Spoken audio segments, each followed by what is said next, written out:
یا ربی مصطفی بلغ مقاصدنا واغفر لنا ما مضى یا واسع الكرم یا باری النسم۔ وہ نبیوں میں رحمت لقب پانے والا، مراد غریبوں کی برلانے والا۔ نحمده ونصلي على رسوله الكريم، اما بعد، قال الله تعالى: تلك الرسل فضلنا بعضهم على بعض منهم من كلم الله ورفع بعضهم درجات، صدق اللہ العظیم۔ آج کی ہماری اس گفتگو کا عنوان حضرت موسیٰ علیہ السلام کے بعد سے حضور نبی اکرم صلی اللہ علیہ وسلم تک آنے والے انبیاء علیہ الصلاۃ والسلام کی تبلیغ اور دعوت کا مختصراً جائزہ ہے۔ حضرت موسیٰ علیہ السلام نے اپنی امت کو سمجھانے کی، ان کو تربیت دینے کی مسلسل کوشش کی، اور ایک داعی کی حیثیت سے، ایک پیغمبر کی حیثیت سے اس میں کوئی کسر نہیں چھوڑی۔ فرعون کے مظالم سے قوم کو نجات ملی، بنی اسرائیل مصر کے وارث ہوئے،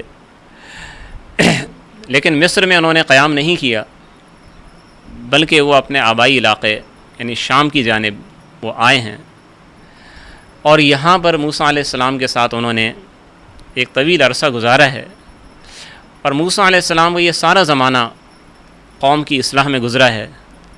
اسی دوران اللہ تعالیٰ نے موسیٰ علیہ السلام پر تورات نازل کی ہے، شرعی احکام دیے ہیں۔ اس سے پہلے قوم کے پاس کوئی کتاب نہیں تھی، شریعت نہیں تھی۔ موسیٰ علیہ السلام جب کتاب لے کے آئے ہیں ان کے سامنے اور ان کو شرعی احکام بتائے ہیں، تو بنی اسرائیل کی طبیعت میں، ان کی سرشت میں ایک سرکشی کا سا مادہ تھا، بال کی کھال اتارنا، بات میں سے بات نکالنا، بے تکے سوالات کرنا۔ تو شرعی احکام کے بارے میں بھی ان میں سے بہت سے لوگ ایسے تھے کہ جن کا رویہ اسی قسم کا تھا۔ بعض اوقات انہوں نے موسیٰ علیہ السلام سے یہ کہا کہ ارین اللہ جہرا، ہمیں اللہ کی کھلم کھلا زیارت کرائیں۔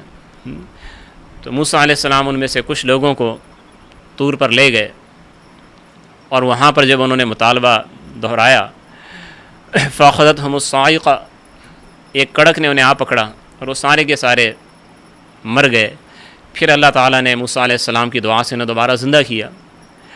اسی طریقے سے مختلف اتار چڑھاؤ آتے رہے۔ موسیٰ علیہ السلام جس زمانے میں اللہ تعالیٰ سے ہم کلامی کے لیے گئے تھے کوہ طور پر، تو پیچھے بنی اسرائیل نے سامری نامی ایک شخص کی دھوکہ بازی میں آ کے، مکر و فریب میں آ کے، ایک گائے کے بچھڑے کے پتلے کی عبادت شروع کر دی تھی۔ وہ بھی ایک مستقل فتنہ تھا۔ تو بنی اسرائیل کی طبیعت میں ایک ایسا مادہ تھا کہ بہت جلد کسی نئی چیز سے متاثر بھی ہو جاتے تھے، اور بہت جلد گمراہی کی جانب چلے بھی جاتے تھے، اور مظاہر پرستی، جیسے ہم ظاہری چیزوں کو دیکھنا اور ان سے متاثر ہونا ہم کہہ سکتے ہیں، یہ چیز بھی ان کے اندر بہت زیادہ تھی۔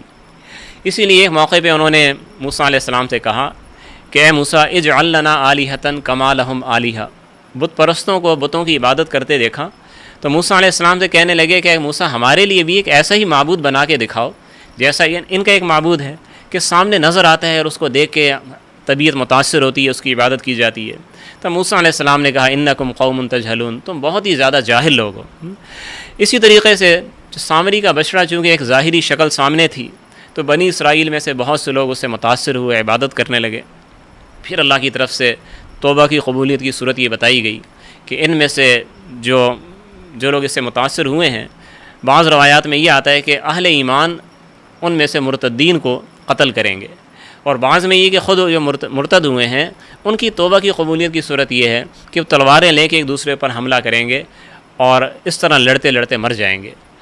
تو اللہ کی طرف سے ان کے لیے شریعت بھی سخت تھی، جیسے ان کی طبیعتیں سخت تھیں ان کے لیے شریعت بھی سخت تھی۔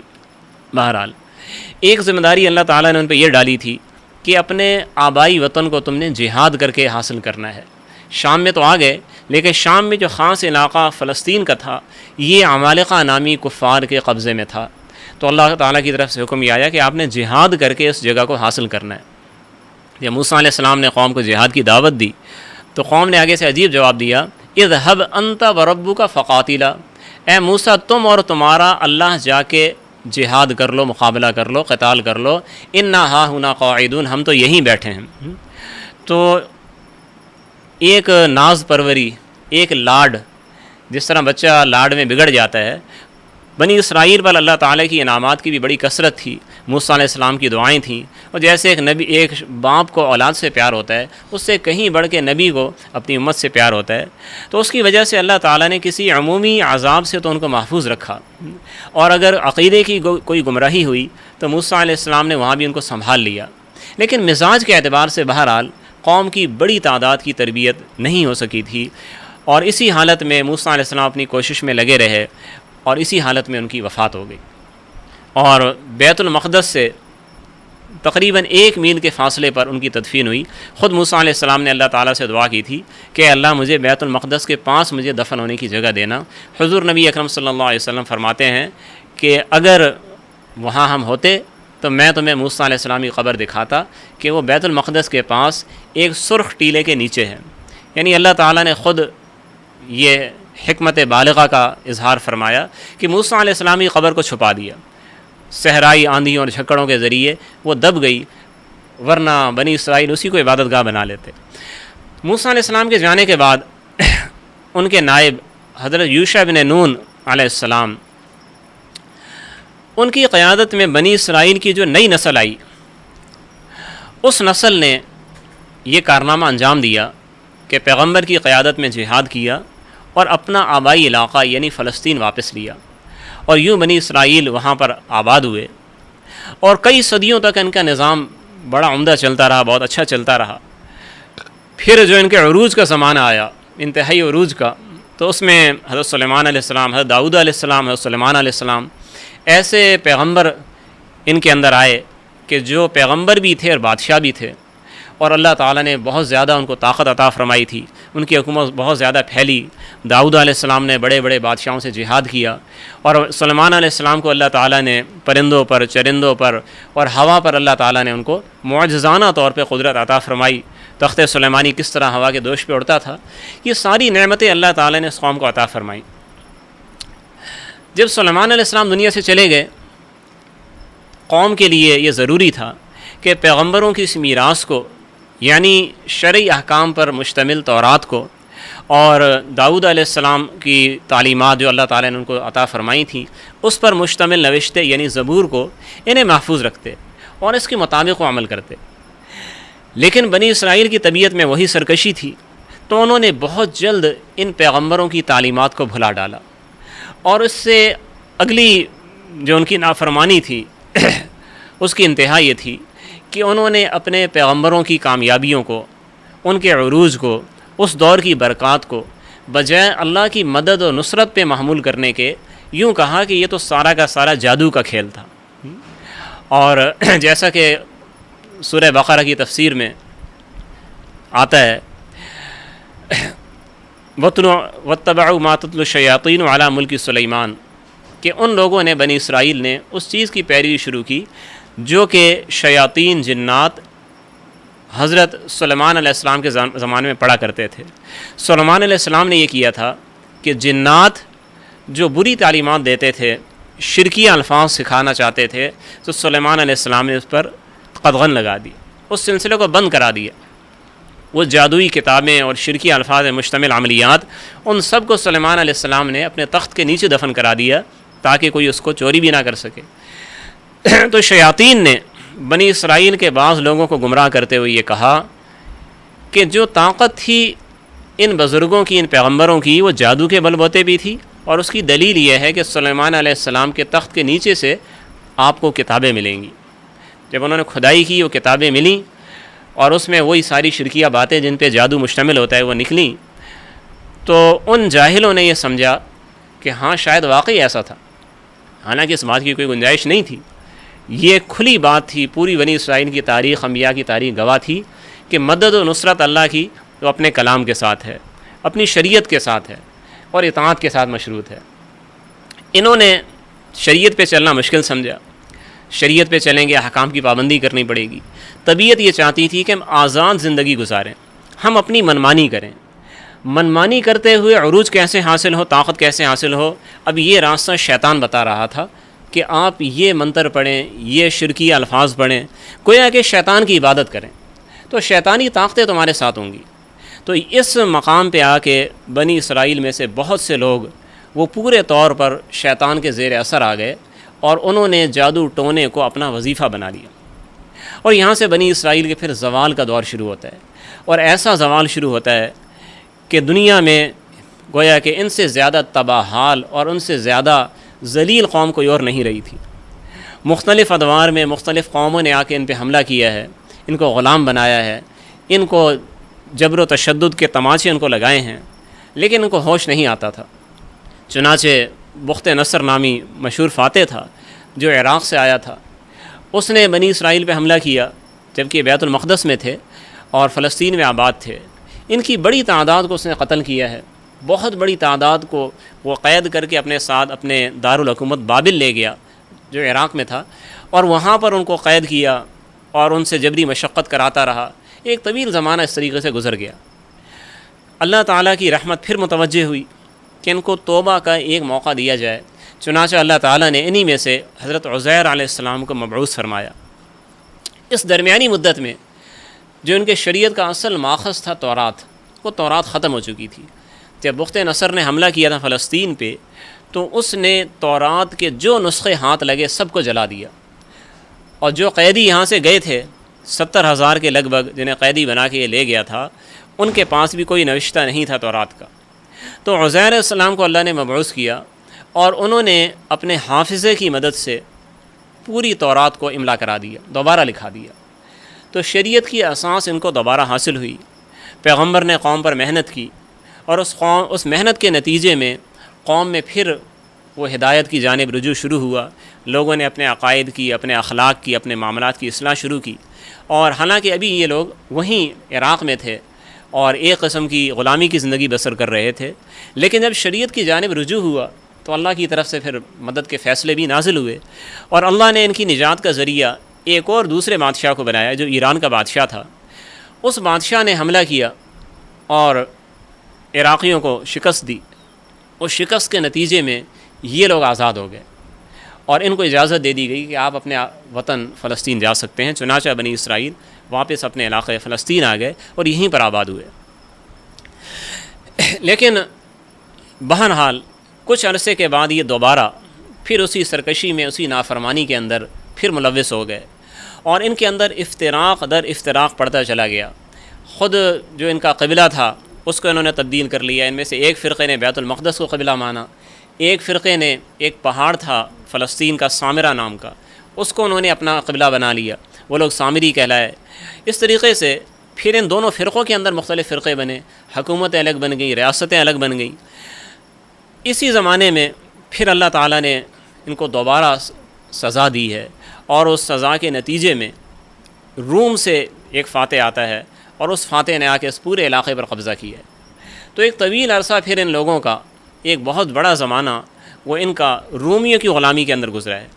سکندر اعظم کا حملہ ہوا ہے، حضرت عیسیٰ علیہ السلام سے تقریباً 350 سال پہلے سکندر اعظم نے حملہ کیا ہے، یونانیوں کی غلامی کے اندر رہے ہیں۔ تو زمانہ گزرتا چلا گیا، نسلوں پہ نسلیں گزرتی چلی گئیں، اور بنی اسرائیل وہ غلامی کی زندگی بسر کرتے رہے۔ اب غلامی کی زندگی اگر انسان کے پاس اللہ کی شریعت ہو، اللہ کا دین ہو، تو اس انتہائی کسمہ پرسی کی حالت میں بھی اس کو روشنی کی کرن نظر آ جاتی ہے، وہ راہ عمل اپنے لیے دیکھ لیتا ہے۔ لیکن بنی اسرائیل نے سب سے بڑا ظلم یہاں پر یہ کیا کہ وہ تورات جو ختم ہونے کے بعد دوبارہ اللہ تعالیٰ نے ان کو عزیر علیہ السلام کے واسطے سے عنایت کی تھی، خود اس تورات کے اندر انہوں نے تحریف شروع کر دی۔ شرعی احکام پر پابندی سے بچنے کے لیے اس کی عبارتوں کو انہوں نے تبدیل کرنا شروع کیا۔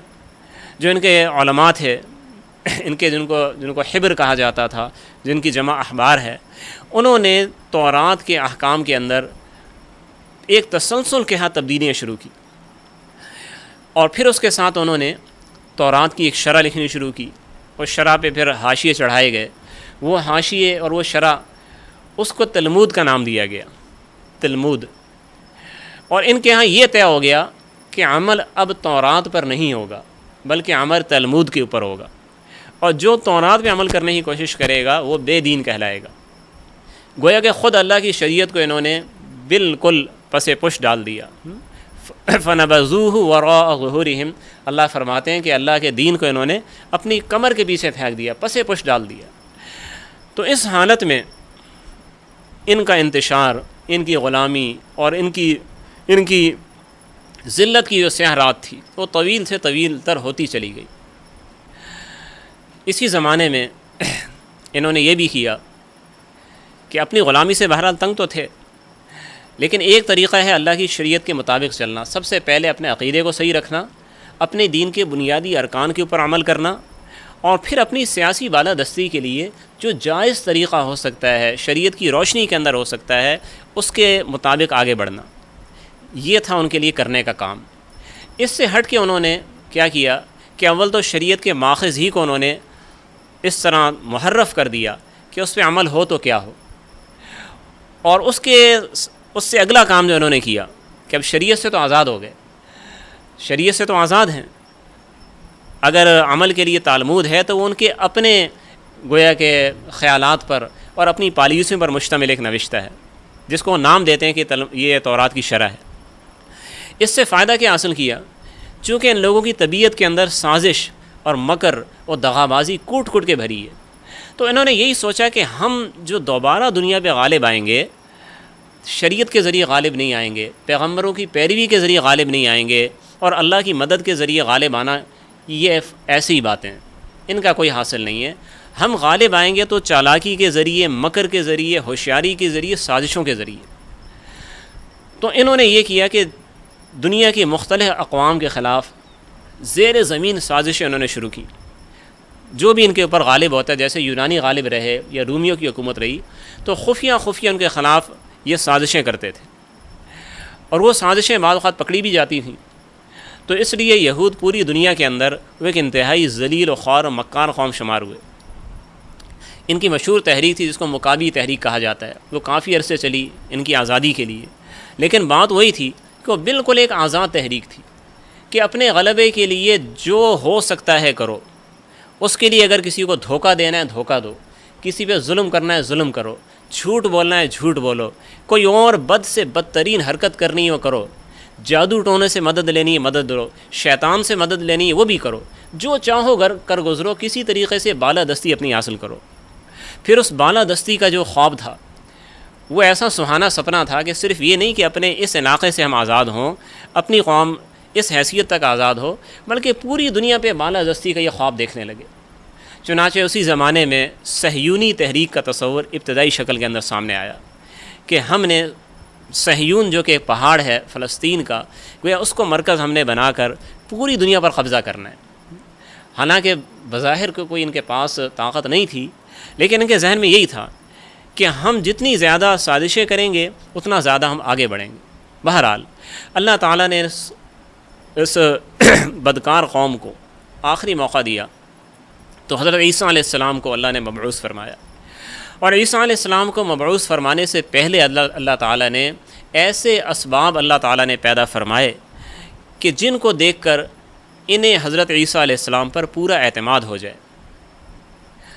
درمیان میں ایسا زمانہ گزرا کہ پیغمبر آئے تھے اور پیغمبروں نے آ کر صحیح شریعت سے تعارف کروایا تھا، لیکن ان کی سرکشی کا اور دلوں کی سختی کا یہ عالم تھا کہ جب پیغمبر کہتا کہ کامیابی شریعت میں ہے، کامیابی چال بازیوں میں، سازشوں میں اور مکاریوں میں، دھوکہ بازی میں نہیں، تو یہ کہتے تھے کہ اس پیغمبر کو قتل کر دو، یہ قوم کا غدار ہے، یہ قوم کو غلام بنائے رکھنا چاہتا ہے، یہ تو حکومت کا ایجنٹ ہے، کیونکہ رومی غالب تھے یا یونانیوں کا زمانہ تھا، تو یہ تو ان کا ایجنٹ ہے، یا یہ تو ساحر ہے، جادوگر ہے۔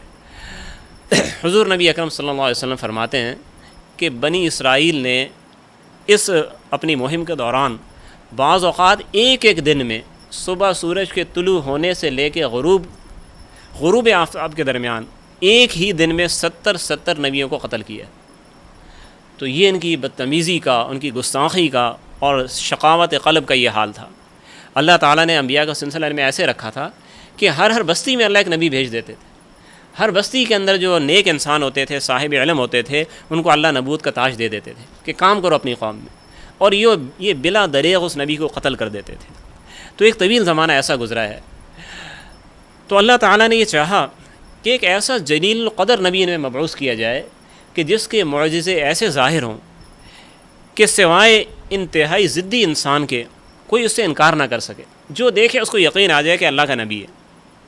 تو اللہ تعالیٰ نے حضرت عیسیٰ علیہ السلام کی بعثت کا، اس کے اسباب اللہ تعالیٰ نے مہیا کرنے شروع کیے. اللہ کے ہر کام تدریجاً ہوتا ہے. تو عیسیٰ علیہ السلام کو جب اللہ نے مبعوث کرنے کا فیصلہ کیا، دنیا میں لانے کا فیصلہ کیا، تو اس سے پہلے اللہ تعالیٰ نے کیا نظام چلایا آپ دیکھیں ذرا. بنی اسرائیل ہی میں نبی ہیں حضرت زکریا علیہ السلام، اور یہ بات ذہن میں رکھنی چاہیے کہ اس ظلم و جہالت کے دور کے باوجود بنی اسرائیل میں بہرحال کچھ نہ کچھ اچھے لوگ، نیک لوگ موجود رہتے تھے. تو حضرت زکریا علیہ السلام اور ان کے ساتھی ایک حلقہ بہرحال تھا ان میں جو علماء تھے، زہاد تھے، عبادت کرنے والے تھے، ان ساری برائیوں سے بچے ہوئے تھے. ان میں زکریا علیہ السلام کو اللہ نے مبعوث کیا ہے، اور انہوں نے بہت نرمی کے ساتھ، بہت ہی حکمت کے ساتھ قوم کو سمجھانے کی انہوں نے کوشش کی ہے. پھر اسی زمانے میں اللہ تعالیٰ نے حضرت مریم کو اللہ نے وجود بخشا ہے، اور حضرت مریم کی والدہ جب ان کو حمل تھا، اللہ تعالیٰ کے سامنے انہوں نے نظر مانی کہ اللہ انی نظرت لک ما فی بطنی کا محررن، میں تیرے لیے نظر مانتی ہوں جو میرے پیٹ میں ہے وہ محرر ہوگا، یعنی تیرے دین کا وہ خادم ہوگا، وہ تیری دین کی خدمت کرے گا، وقف کر دیتی ہوں. ذہن میں یہی تھا کہ بچہ ہوگا، لڑکا ہوگا، تیری دین کا کام کرے گا. لیکن جب بچی ہوئی تو کیا ہوا؟ قال ربی انی وضعتها انثى، اے اللہ میں نے تو بچی جن دی، یہ بچی کیسے دین کا کام کرے گی، یہ تیری دین کی کیا خدمت کرے گی؟ اللہ نے فرمایا ولیس الذکر کالانثی، اگر لڑکا بھی ہوتا تو اس لڑکی جیسا بابرکت نہ ہوتا، اس لڑکی سے میں نے آگے کیا کام لینا ہے یہ میں ہی جانتا ہوں. چنانچہ حضرت مریم جیسے بڑی ہوئیں، ان کی تربیت ہوئی، تربیت کے لیے زکریا علیہ السلام ہی کے پاس دے دیا کہ اللہ کے پیغمبر ہیں. تو بہت عالمہ، بہت زاہدہ، بہت عابدہ، ہر وقت عبادت گزار، اور اللہ تعالیٰ نے کرامات ان سے ظاہر فرمائیں کہ بغیر موسم کے پھل ان کی عبادت گاہ میں، ان کی خلوت گاہ کے اندر موجود ہوتے. اور زکریا علیہ السلام نے جب دیکھا کہ ان کے پاس بے موسم کا میوہ موجود ہے تو فرمایا انا لکی ھذا، اے مریم یہ پھل تیرے پاس کہاں سے آیا؟ تو انہوں نے کیا فرمایا؟ ہوا من عند اللہ، یہ اللہ کی جانب سے آیا ہے. اب دیکھیں اللہ کا نظام آگے چلتا ہے. حضرت زکریا علیہ السلام بوڑھے ہو چکے تھے، بیوی بانجھ تھیں، اولاد کی امید ہی نہیں تھی. اس بات کا تو پیغمبر سے زیادہ کس کو یقین ہوگا کہ اللہ سب کچھ کر سکتا ہے. لیکن اکثر جو دعا کی جاتی ہے وہ ذرا اسباب کو دیکھ کے بھی کی جاتی ہے. اب بوڑھے بھی ہو چکے تھے، بیوی بانجھ تھی. یہاں جب یہ اپنی آنکھوں سے ایک منظر دیکھا ہے تو دل پہ ایک چوٹ لگی ہے، اور اللہ نے اس وقت میں ان سے دعائے مستجابہ وہ ظاہر کروانی تھی. تو دل میں یہ بات آئی کہ وہ اللہ جو ایک بچی کو بغیر موسم کے میوہ دے سکتا ہے، وہ مجھ بوڑھے کو، میری بانجھ بیوی کو اولاد کیوں نہیں دے سکتا؟ تو اسی وقت میں انہوں نے اللہ سے دعا کی کہ اللہ مجھے تو اولاد عطا فرما دے، یرثنی و یرث من آل یعقوب، ایسی اولاد کہ جو میری وارث بنے اور آل یعقوب کی وارث بنے، یعنی اس کے علم و حکمت کی وارث بنے. وجعلہ ربی رضیہ، اے اللہ ایسی اولاد دینا جو کہ تجھے راضی کرنے والی ہو. تو اللہ تعالیٰ کی جانب سے بشارت دے دی گئی کہ ہم آپ کو بیٹا دیں گے، اور اس بیٹے کا نام یحییٰ ہوگا، اور حصورا، وہ انتہائی پاک دامن ہوگا. اور اس جانب بھی اشارہ تھا کہ وہ شادی نہیں کریں گے، عمر بھر کنوارے رہیں گے. اللہ تعالیٰ نے پھر حضرت یحییٰ علیہ السلام کو اللہ نے دنیا کے اندر بھیجا. یہ سارا نظام چل رہا ہے کہ ایک جانب حضرت مریم ہیں، ان کے پاس بغیر موسم کے پھل آ گیا. اللہ کی قدرت ہے، اللہ یہ کر سکتا ہے. اللہ نے اگلا منظر دکھایا کہ میں وہ خدا ہوں کہ میں بڑھاپے کے اندر بانجھ عورت کو بیٹا بھی دے سکتا ہوں. یہ دوسری قدرت اللہ نے دکھا دی۔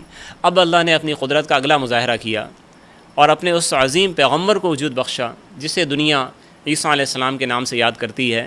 حضرت مریم کو اللہ تعالیٰ نے کنوار پن کی حالت میں اولاد عطا فرما دی، اور اس اولاد کے بارے میں اللہ تعالیٰ نے ایسی بچے کی زبان سے اللہ نے گواہی دلوائی۔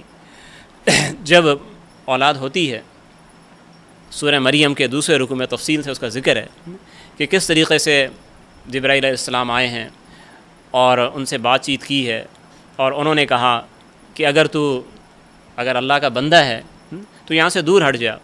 تو انہوں نے کہا کہ انما انا رسول ربک، تیرے رب کا قاصد ہوں، تیرے پاس آیا ہوں، تو یہ بشارت دے رہا ہوں کہ اللہ تعالیٰ تجھے اولاد عطا فرمائیں گے۔ اور اس کے بعد اللہ تعالیٰ نے اپنی قدرت کاملہ سے ان کو اولاد عطا فرمائی۔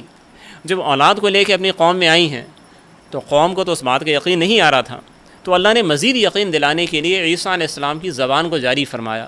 قال انی عبد اللہ، جب پوچھا کہ یا مریم یہ بچہ تیرے پاس کیسے آیا، تو مریم علیہ السلام نے فاشارت الیہ، بچے کی جانب اشارہ کیا کہ بچہ جواب دے گا۔ تو انہوں نے کہا کہ بچہ ہم سے کیسے کلام کرے گا، تو بچے نے خود بات کی، انی عبد اللہ، میں اللہ کا بندہ ہوں، آتانی الکتاب، اللہ مجھے کتاب دے گا، وہ جعلنی نبیہ، وہ اللہ مجھے نبی بنائے گا۔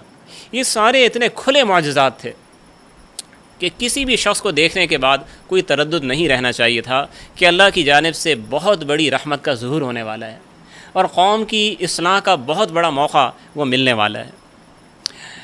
عیسیٰ علیہ السلام بڑے ہوتے ہیں، حد جوانی کو پہنچتے ہیں۔ تاریخی روایات کے مطابق تقریباً 30 یا 33 سال ان کی عمر تھی جب اللہ تعالیٰ نے ان کو تاج نبوت سے سرفراز فرمایا، اور اپنی قوم کے اندر انہوں نے تبلیغ شروع کی، دعوت دینا شروع کی۔ اللہ تعالیٰ نے انجیل نامی کتاب ان کو عطا فرمائی، اور اس کتاب کی خصوصیت یہ تھی کہ اس کتاب کے اندر تورات کی شریعت میں جو سخت باتیں تھیں، بعض احکام جو سخت تھے، جو بنی اسرائیل کی تعدیب کے لیے ان پر عائد کیے گئے تھے، ان احکام کو منسوخ کر کے نرم احکام، سہولت والے احکام دیے گئے۔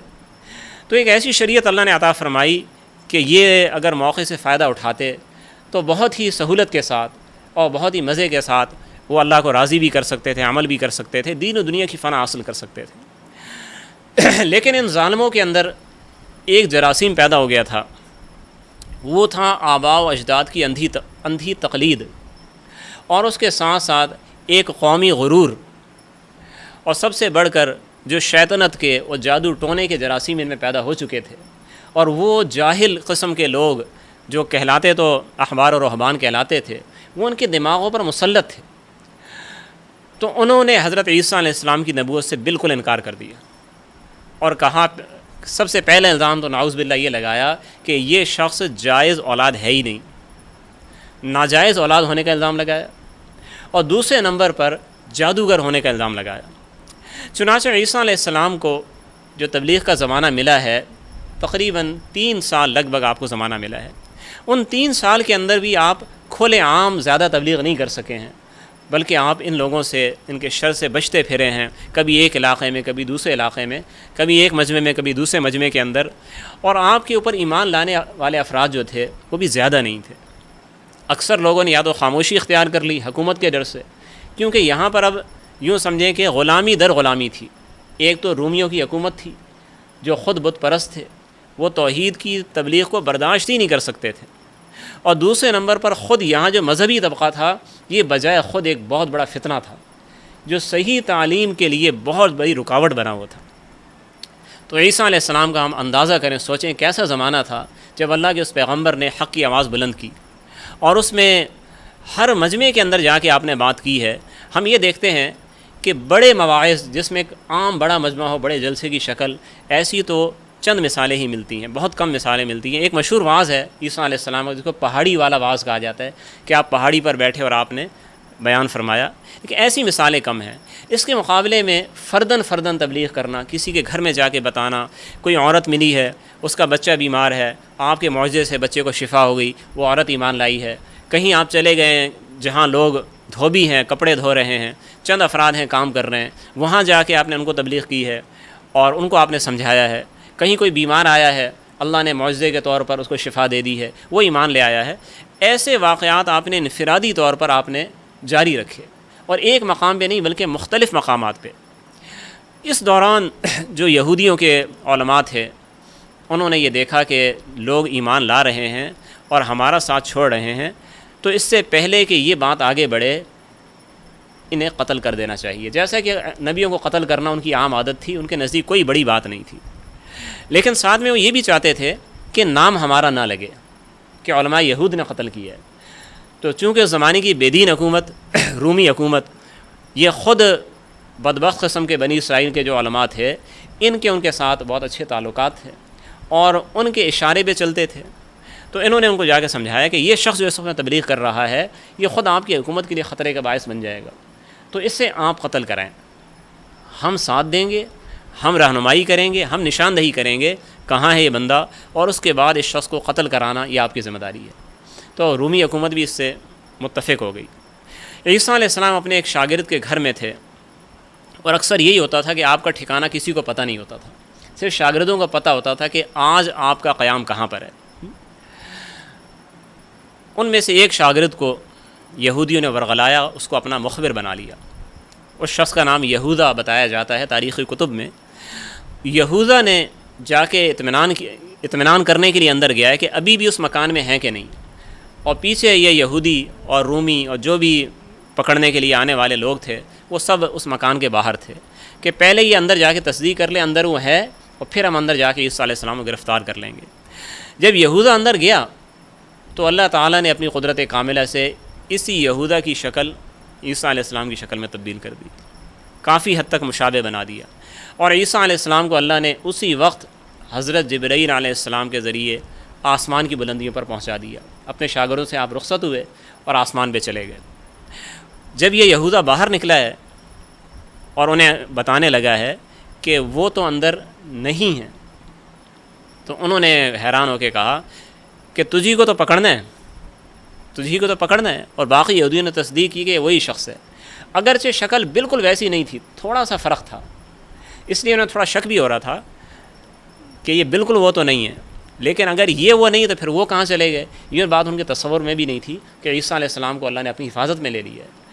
تو یہ غلط فہمی ان کو ہو گئی، تو اسی شخص کو پکڑا ہے اور اس شخص کو پکڑ کے اس کی بڑی بے عزتی کی ہے، اور اس کو ٹھوکریں مارتے ہوئے گھسیٹتے ہوئے لے کے گئے ہیں، اور لے جا کے صلیب کے اوپر اس کو چوکھٹے کے اوپر کھڑا کیا ہے، اس طریقے سے باندھا ہے، اور باندھنے کے بعد جس طرح سولی دی جاتی ہے یعنی نیزوں کے چرکے لگا کر اس شخص کو ختم کر دیا گیا ہے۔ تو یہ واقعہ اس شخص کے ساتھ پیش آیا ہے، اور عیسیٰ علیہ السلام اللہ تعالیٰ کے ہاں محفوظ ہوئے ہیں، اور جب اللہ کی مشیت ازدی اللہ چاہیں گے قرب قیامت میں تو وہ عیسیٰ علیہ السلام دوبارہ نازل ہوں گے۔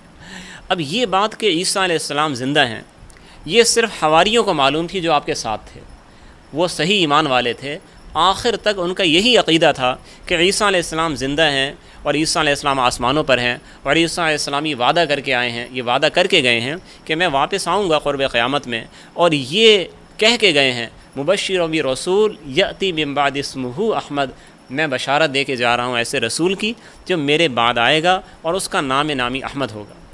یہ تعلیم دے کے گئے ہیں کہ میرے بعد اس رسول کی تصدیق کرتے رہنا، اگر تمہاری زندگی میں آ گیا تو اس رسول پہ ایمان لانا تمہاری ذمہ داری ہے۔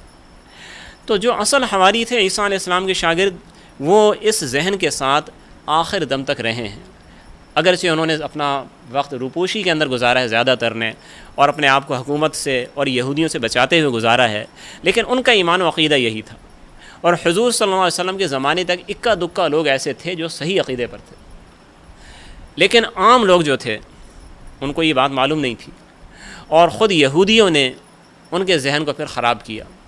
جب انہوں نے اس شخص کو یہوذا کو سولی دی ہے تو اس کے بعد انہوں نے یہی کہا ہے کہ ہم نے عیسیٰ کو قتل کر دیا۔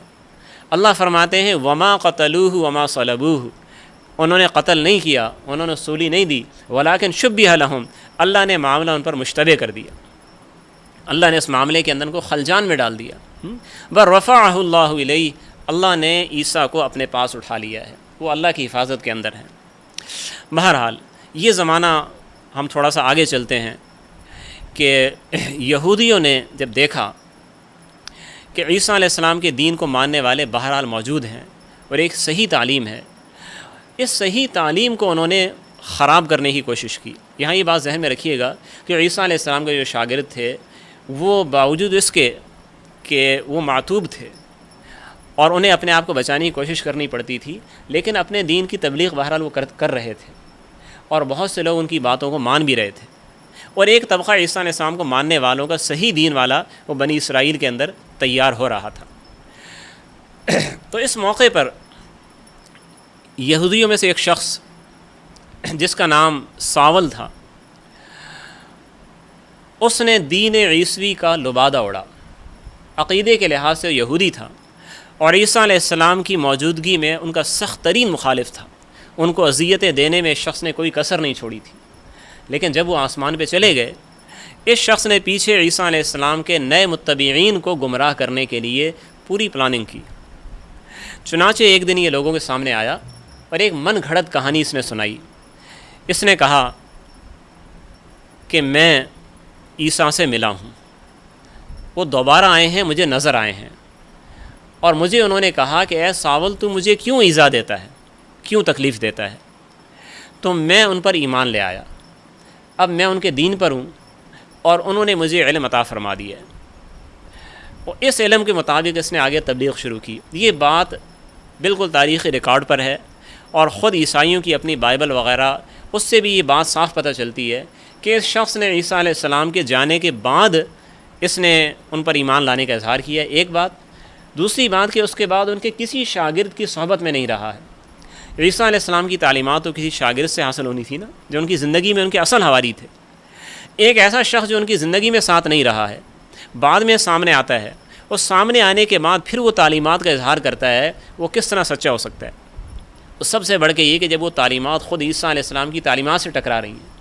موجودہ بائبل کے اندر بھی یہ بات موجود ہے کہ عیسیٰ علیہ السلام نے اپنے بارے میں کہیں پر یہ دعویٰ نہیں کیا کہ اللہ تین ہے، ان اللہ ثالث ثلاثہ، جو ان کا دعویٰ ہے کہ اللہ تین کا تیسرا ہے، عیسیٰ علیہ السلام کی زبان سے موجودہ بائبل کے اندر بھی بات کہیں نہیں ملے گی۔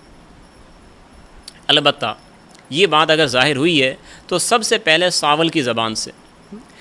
اس نے عیسائیوں کے اندر عقیدہ تثلیث کو اس نے شہرت دی ہے۔ یہ بات بھی تاریخ میں موجود ہے، عیسائی اس کو مانتے ہیں کہ ساول نے سفر کیا تھا یورپ کا، اور وہاں جا کر اس نے ایک وقت اس نے گزارا ہے، اور عیسیٰ علیہ السلام کے زمانے سے پہلے یونانی فلاسفہ کے افکار وہ یورپ پہ چھا چکے تھے۔ سکندر اعظم کا دور عیسیٰ علیہ السلام سے پہلے گزرا ہے، اور یہ افلاطون اور سقراط اور بقراط اور یہ ارسطو وغیرہ یہ عیسیٰ علیہ السلام سے پہلے گزرے ہیں۔ ان کے فلسفیانہ افکار وہ ساول کی تعلیم کے اندر بہت واضح نظر آتے ہیں۔ ساول کو اب پولس کے نام سے اس کو مشہور کیا گیا ہے، وہی نام اس کا مشہور ہے۔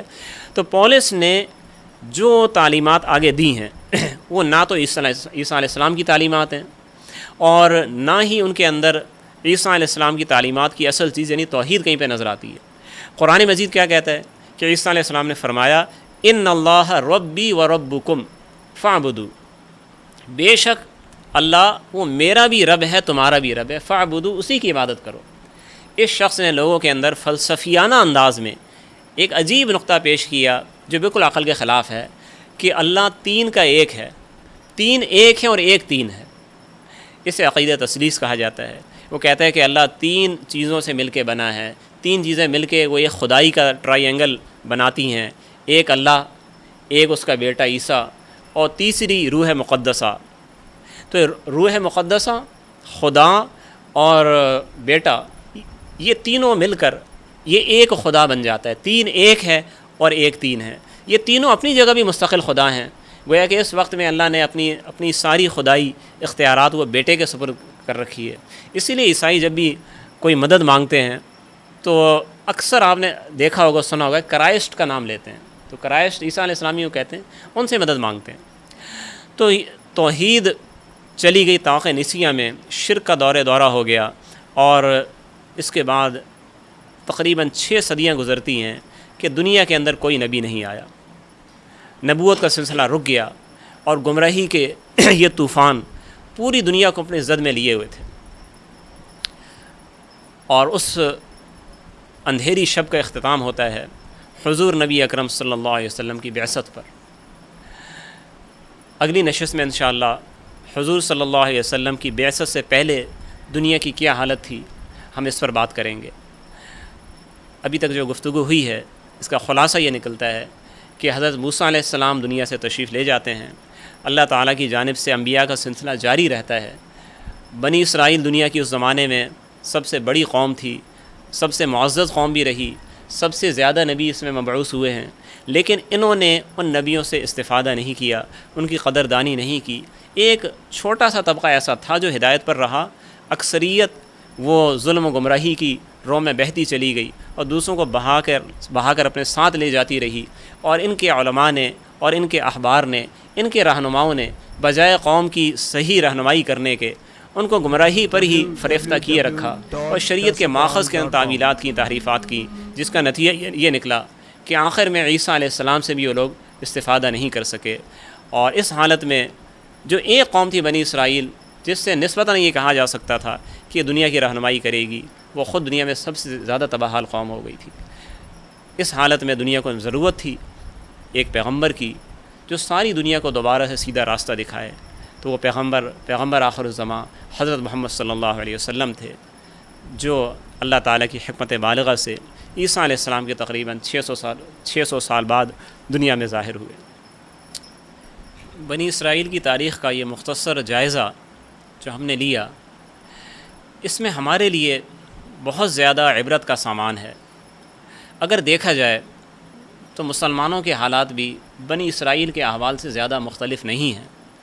قرآن مجید میں اللہ تعالیٰ نے سب سے زیادہ جس قوم کا ذکر کیا ہے وہ بنی اسرائیل ہیں، تو اس کی وجہ یہی ہے کہ مسلمانوں کے احوال ان کے احوال سے میچ کر رہے ہیں، ان سے ہمیں سبق حاصل کرنا ہے، ہم کر سکتے ہیں۔ آپ دیکھیں جس طریقے سے وہ کافر اقوام کے، مشرک اقوام کے نرغے میں رہے، ان کی غلامی میں رہے، مسلمان بھی تقریباً 2-2.5 صدیوں سے استعماری طاقتوں کے زیر نگیں ہیں۔ چاہے ہمیں رسماً آزادی ہمیں ملی ہوئی ہے، لیکن معاشی طور پر، سیاسی طور پر اور بڑی حد تک عسکری طور پر ہم ان کے اتنے دباؤ کے اندر ہیں کہ ہماری پالیسیوں میں آزاد نہیں ہیں۔ اس کے ساتھ دوسری چیز بنی اسرائیل میں کیا تھی کہ وہاں مذہب کے نام پر لوگوں کو گمراہ کیا جا رہا تھا۔ جو اصل توحید وہ ایک جانب ہو گئی تھی، اصل شریعت وہ ایک جانب تھی، تعویلات تھی، تحریفات تھی، اور یہ شریعت سے دوری یہ گمراہی کا، تباہی کا، ذلت کا سب سے بڑا سبب تھی۔ مسلمانوں کی بھی صدیوں سے یہی صورتحال ہے کہ رہنمائی کرنے والے، صحیح رہنمائی کرنے والے بہت کم ہیں۔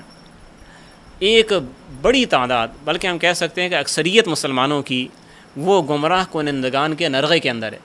ایسے لوگ ہیں جو قرآن مجید کا صحیح نصوص کو یا تو ان کا انکار کر دیتے ہیں یا ان کی ایسی تعویل کر رہے ہیں کہ جو کہ آپ صلی اللہ علیہ وسلم کی سنت سے، صحابہ کرام کے آثار سے، ائمہ اربعہ کی تعلیمات سے، اکابر اور اسلاف کی تعلیمات سے کوئی مطابقت نہیں رکھتی۔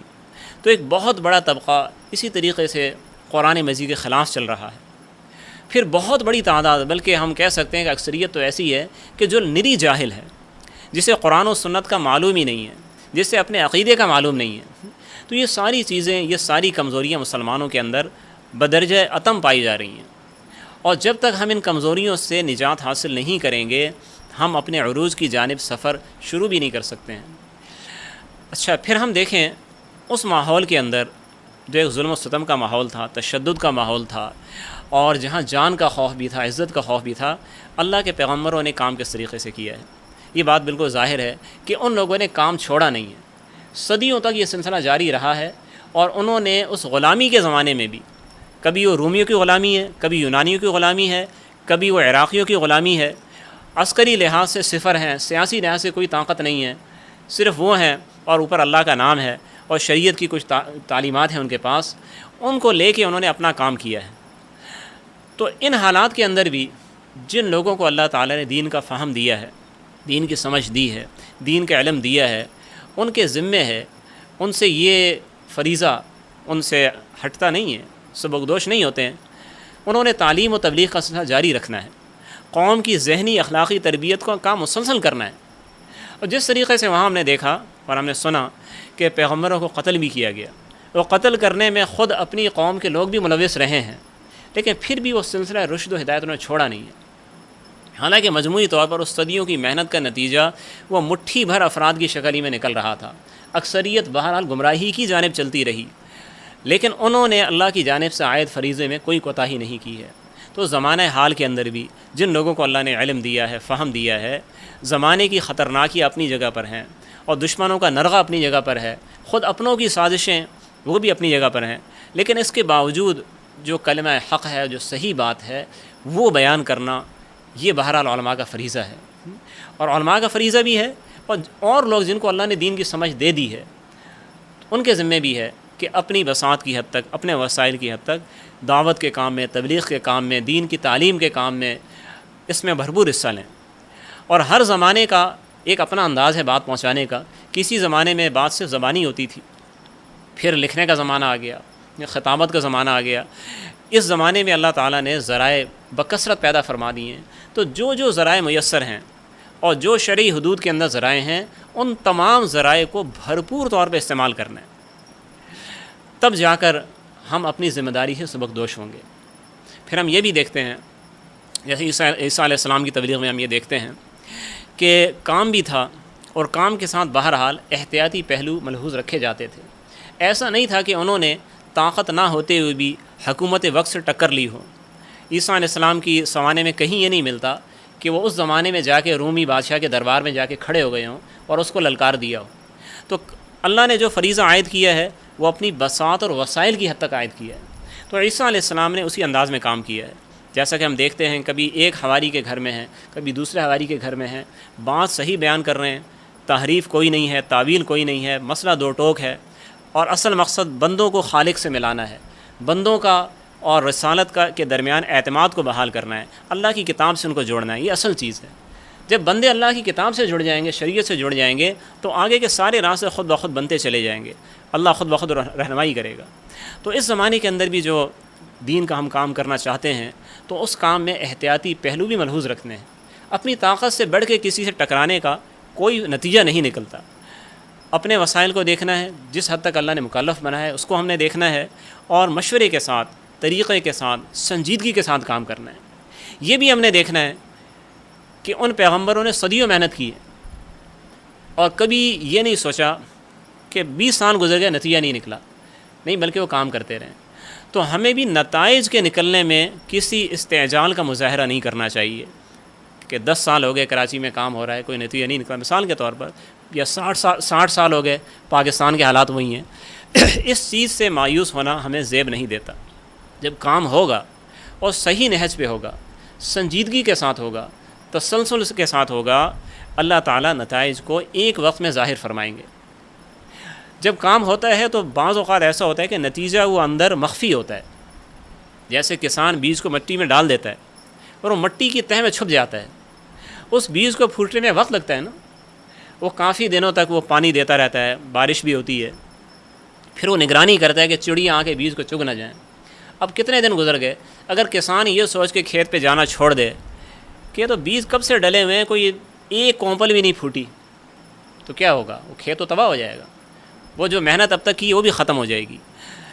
اگر ہم اپنی محنت کو یہ سوچ کے ہم روک دیں یا اس میں کوتاہی کریں کہ نتائج ہماری امید کے مطابق نہیں نکل رہے، تو یہی ہوگا جو ہم نے کام کیا ہے وہ بھی ضائع ہو جائے گا. نتائج نکلیں گے لیکن اپنے وقت پہ نکلیں گے. بیج اپنے وقت پہ کونپل بنتا ہے، پھر کونپل بننے کے بعد بھی امید کو بھی دیکھنا ہوتا ہے اور اس کے ساتھ اس کی حفاظت بھی کرنی ہوتی ہے. اب الگ ذمہ داری آ گئی، کونپل کو کس طرح محفوظ رکھنا ہے، کس طرح وہاں گوڈی کرنی ہے، کس طریقے سے جو زائد پودے اور گھاس پھوس نکل رہی ہے اس سے نجات حاصل کرنی ہے. ایک پورا سلسلہ ہوتا ہے، تب جا کے وہ فصل پھل دیتی ہے. تو امت پر محنت کرنا یہ بھی ایک کسان کی محنت سے مشابہ ہے. امید کا دامن بھی رکھنا ہے، احتیاط بھی کرنی ہے، حفاظت بھی کرنی ہے، راتوں کو جاگنا بھی ہے، جاں فشانی بھی ہے، اور تب جا کے اللہ کے حکم سے ایک وقت میں اس کا ثمرہ برآمد ہوگا.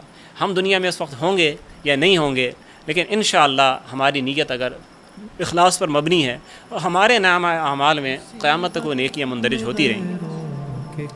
آخر دعوانا الحمدللہ. وہ اپنے پرائے کا غم کھانے والا، فقیروں کا ملجا، ضعیفوں کا ماوا، یتیموں کا والی، غلاموں کا مولا، خطا کار سے در گزر کرنے والا، بداندیش کے دل میں گھر کرنے والا، مفاسد کا زیر و زبر کرنے والا، قبائل کو شیر و شکر کرنے والا۔